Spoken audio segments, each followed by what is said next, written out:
Chris Graham here for Trailblazer RV, and we're going to take you through this 2018 Sportsman LE 241 RLLE. Starting right here at the front of the trailer, where you've got your propane and battery systems. To access the propane valves, you can open up the cover on the top of the bottle cover, or just remove it completely to access the tanks.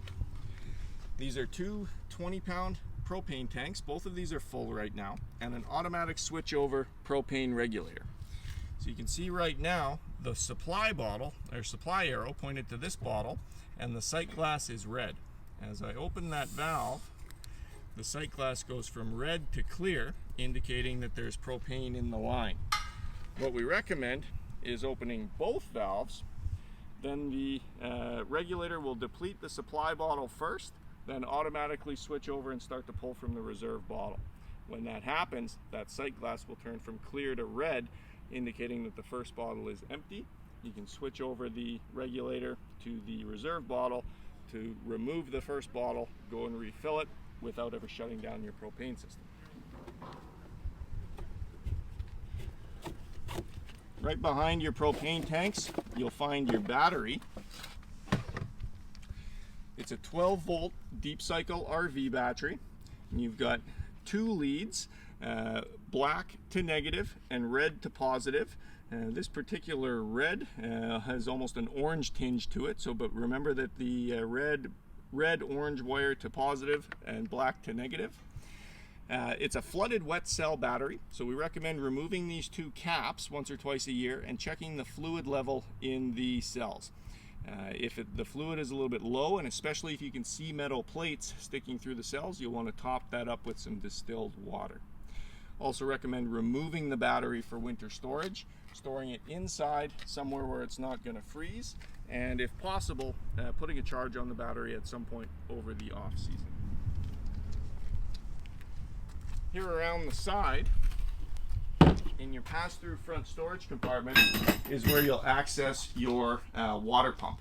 And you can access that by removing this screw and opening up this access panel. You've got your water pump in there, already equipped with a siphon line. So you can turn a valve and put the siphon line into your antifreeze jug, turn on your water pump, and pump antifreeze directly from the jug when it comes time to winterize. Here you've also got your freshwater tank fill. This just gravity fills right into the tank, and your city water connection. We recommend for either of these using one of the white drinking water specific garden hoses, and for the city water connection, we also recommend using a water pressure regulator to ensure that you don't over pressurize the lines.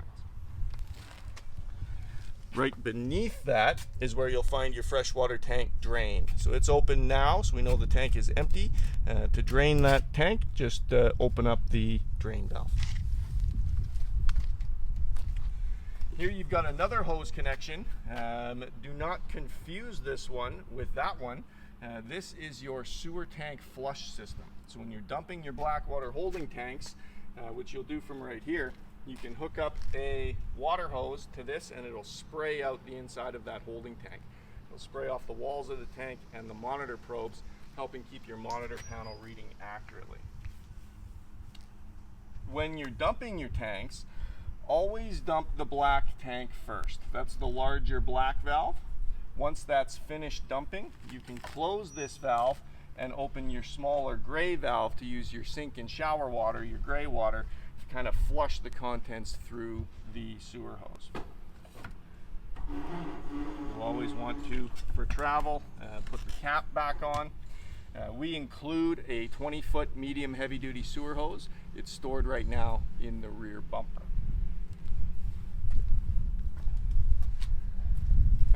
Your 30 amp power cord, by the way, attaches right here, and we supply the park adapter to break that 30 amp power cord down to 15 amp residential style power. The power cord's stored inside the front storage compartment. Here at your running gear, your tires are inflated to 65 psi, and it's stamped on the sidewall of the tire 65 psi cold, and we do recommend running them right at 65 psi. We've also torqued your lug nuts to 100 foot-pounds. We recommend with a towable RV periodically re-torquing your lug nuts. We also recommend repacking your wheel bearings every year. This particular trailer has easy lube axles, so if you remove this center cap, you can access a grease zerk of which you can use a grease gun to grease your inner and outer wheel bearings. Greasing your wheel bearings with the easy lube axles doesn't eliminate the need to repack your wheel bearings, but it does prolong the intervals. So instead of repacking wheel bearings every year, maybe you can get away with every 3 to 5 years. You've got stabilizing jacks on all 4 corners. So once you get the RV parked in place and relatively level, crank these down to be snug with the ground, but you don't actually want to lift the RV with them. They're just for stability rather than leveling. The best way to level the RV if you're on a very unlevel spot is to back the low side up onto blocks. You can use just regular 2x4s or 2x6s, or we have RV leveling blocks that fit together like Legos and they're nice and lightweight and store away easily in a storage bag. Your rear cargo tray is good for 250 pounds. That includes the weight of the spare tire and rim. So about another 200 pounds on the rear cargo tray. Just pull these 2 pins out, fold it down, and pin it in place. It's worth noting with the spare tire that the trailer doesn't come with a jack or a wheel wrench. So you'll just want to check the wheel wrench that you have with your truck to make sure it fits your lug nuts, just in case you need to change a tire on the fly sometime. Here at your hot water tank. This is a gas electric hot water tank. So you can run this tank electrically by turning the black rocker switch to the on position. There's also a switch inside the trailer that you'll need to turn on, and we'll show you that when we get inside. 2 black reset buttons on the outside of this tank. If the tank is ever overheated, most commonly because it was started up with no water in it, you'll have to come out here and press these resets before you can start the tank up again. This is also where you'll drain the water from the tank in the winter by pulling the plug out of the bottom of the tank. It's a 1 1/16 inch socket, and on the end of that plug is a rod about that long. It's your sacrificial anode rod. The purpose of the anode rod is to corrode over time to preserve the inside lining of the tank. So it can get quite pitted and corroded looking, but that's normal. It's just doing its job. It does need to be replaced periodically, typically again every 3 to 5 years depending on the quality of water. Before you pull that out, make sure to use the pressure relief valve to bleed the water pressure off of the system so that it doesn't spray when you pull the plug.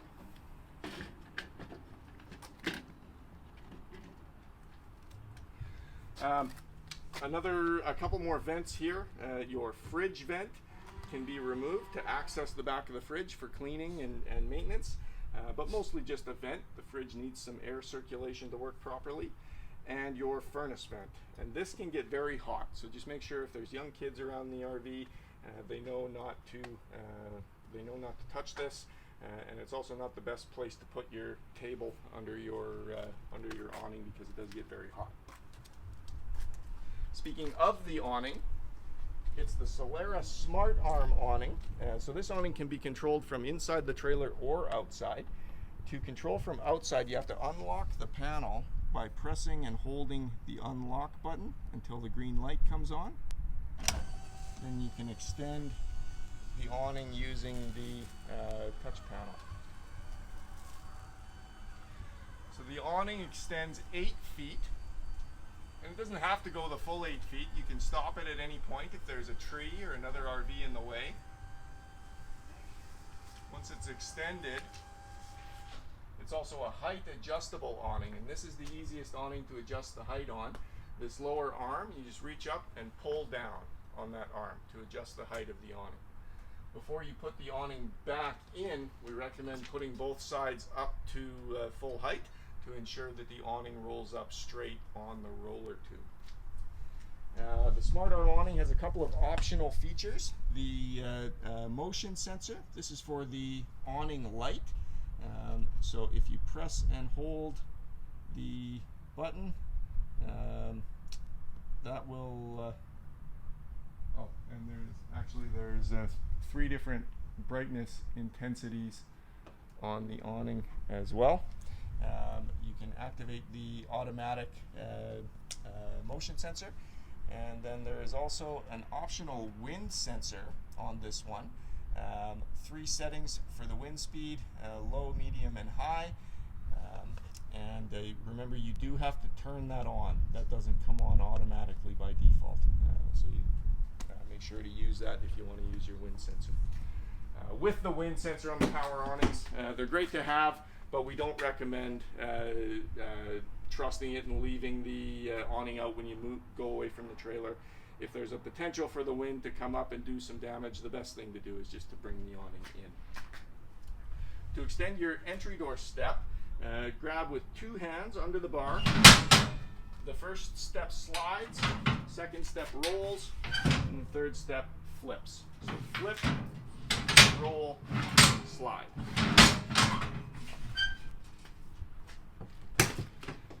Your entry door has the friction hinge, so no latch to latch the entry door open. It just stays at whatever spot you put it out. And come on into the trailer. We'll cover a few more things inside.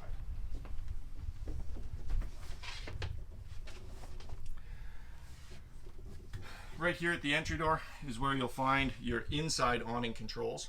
Only extend and retract from here. You don't have the ability to activate your wind sensor or your awning light motion sensor. There is a switch here for the awning light, so you can turn it on and off from inside. The second backlit switch is for your blue interior lighting over the slide.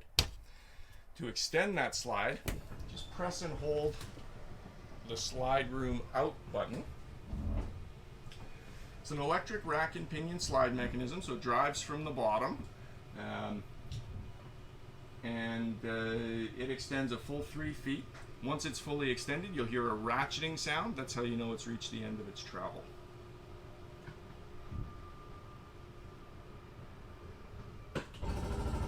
Just like that. So once you've heard that, you know the slide's all the way out. Also have your thermostat right here. This controls both your heat and cooling systems. We're not plugged into power right now, so we won't be able to get the air conditioner to start up. But to use the air conditioning, turn the system all the way over to cool and just set whatever temperature you want. If your fan is on automatic, it'll just cycle on and off per the thermostat, or you can set the fan to always on, and there's low and high fan speeds for that air conditioning fan. If you like, you can also just put it in fan mode to run the air conditioning fan, but not the air conditioning itself. Again, you need to have power hooks up for that. And to use the RV's furnace, turn it over to heat and set the temperature that you're comfortable with. Furnace fan comes on immediately, but going to be a few seconds before we actually hear the DSI spark and the furnace light up. We should hear that when it happens. There we go. So now in a couple of seconds we would have warm air blowing through our floor mats. Once it comes up to temperature, or you shut the system off, the exact same thing happens, only in reverse. The burner goes out immediately, but the furnace fan is still going to run for 30 seconds to a minute just to go through its cycle.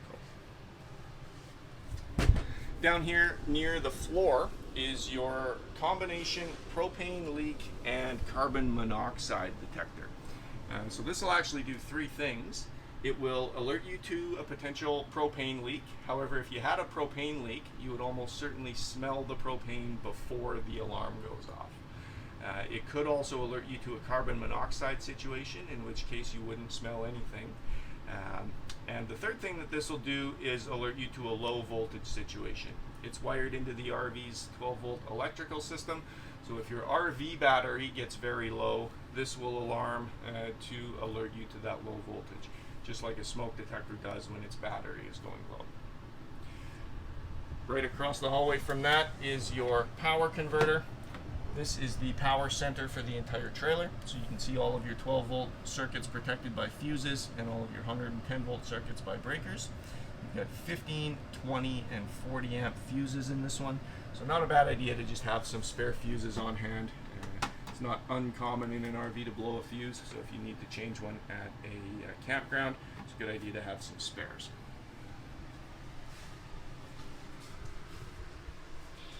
There it is.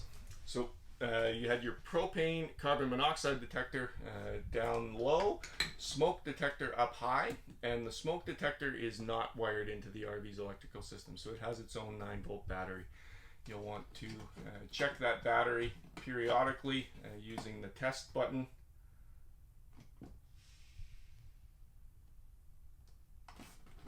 Using the test button on the detector. And in fact, this one might be dead. So we'll replace this 9-volt battery for you before you pick it up later today. The stereo system is 12-volt powered. So this is your AM, FM, CD, DVD, USB, auxiliary, and Bluetooth system. And you've got 2 speaker zones. Zone 1 for your inside speakers, Zone 2 for your outside speakers. Especially where this acts as the DVD player. If you are watching a DVD inside, make sure you've got Zone 2 turned off so that the rest of the campground isn't hearing your DVD playing. This works on 12-volt power. The TV though needs 110-volt power, so to use this as a DVD player, you'll want to be plugged into power so that the TV works as well. Your fridge is an automatic gas electric fridge.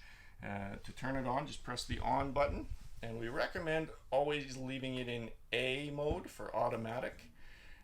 In automatic mode, if it has electricity available, it'll always run on that, but if it doesn't, just like in this case, it senses that and it automatically lights the propane. You can override the automatic mode to only run on electricity or only run on propane. You might find that the fridge cools a little bit faster on propane than it does on electricity, but having said that, it still takes this fridge several hours to cool down, so good idea to get it cooling the day before you head out on a trip. This one also has some temperature adjustment, 1 being the warmest, 5 being the coldest. I usually start it on 3 or 4.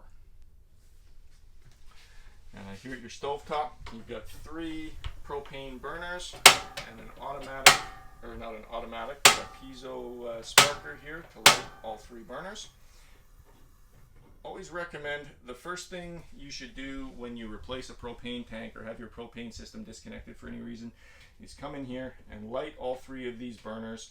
Once you've lit these burners, you know you've bled whatever air was in the propane system out of the lines, and you'll have no problem lighting your automatic appliances like your fridge, furnace, and hot water tank. The only pilot light in the RV is here in the oven, and it is right underneath here is where you'll light that pilot light.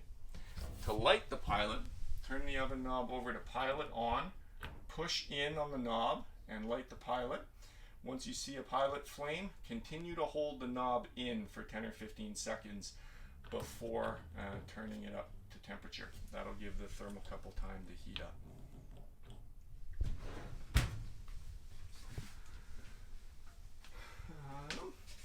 In the bathroom area, a couple of things to cover in here. You've got a notable power outlet. This is your GFI outlet. So just like the ones in the bathroom in your home with a test and reset button. Only difference in an RV is this is wired into wired in series with several of your other power outlets. So if you trip this circuit, you'll lose power to all of your power outlets. You've also got your monitor panel here, so you can see that your battery is good, low, fair, good, and charging. Fresh tank is completely empty, gray tank completely empty, black completely empty, and gray tank completely empty as well.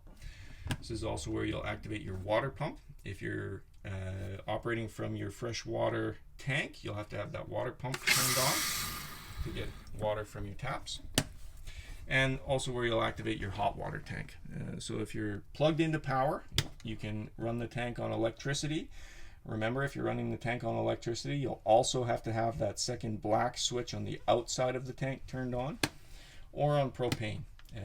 And when we start up the tank on propane, the DSI fault light comes on, showing that the burner is not operating, but we should be able to hear that DSI spark and the burner light up.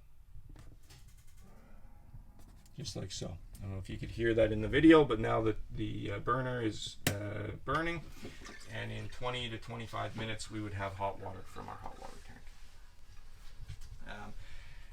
Anytime you're using the sewer system in the RV, you want to make sure and use a good potent RV toilet chemical. It comes in powder, liquid, or tablet form. And to add chemical to the tank, open up a package of chemical, pour it into the bowl, then use the foot flush, push halfway down on the foot flush to fill the bowl with water. Once the bowl is full of water and chemical, dump the whole works into the tank. It's important to note that that chemical needs a little bit of water to activate it, so make sure every time you add chemical you put some water down into the tank with it. And you'll want to add new chemical immediately following every time you dump that black holding tank. So finish dumping your tanks, come in here, add some chemical and water, and you should be good until the next time you dump your tanks. Here in the bedroom, only a couple of things to point out. You've got an emergency exit window here. With this style of emergency exit window, it can be propped open for ventilation. And if you do need to use it as an emergency escape window, it just hinges all the way up. Grab the red tab on the screen, pull the screen. Recommend practicing this window a couple of times because it is a little bit tricky to use. In a panic situation, you might have a hard time operating it if you've never practiced it. And you have a second TV location here in the bedroom as well. There's TV backing in the wall. The sticker is not always in exactly the right place. And the TV backing is metal. So the easiest way to find that is with a magnet. Run a magnet over here, and where it sticks is where your TV backing is. Make sure you don't use screws any longer than 1 inch. The wall is only about 1.5 inches thick here. So 1 inch screws only to mount your TV. I think for the most part that covers it. Hopefully you've learned something about the 2019 Sportsmen LE 241 RLLE. If you have any questions, you can always get a hold of us here at Trailblazer or check our website, trailblazerrv.com. Thanks for watching.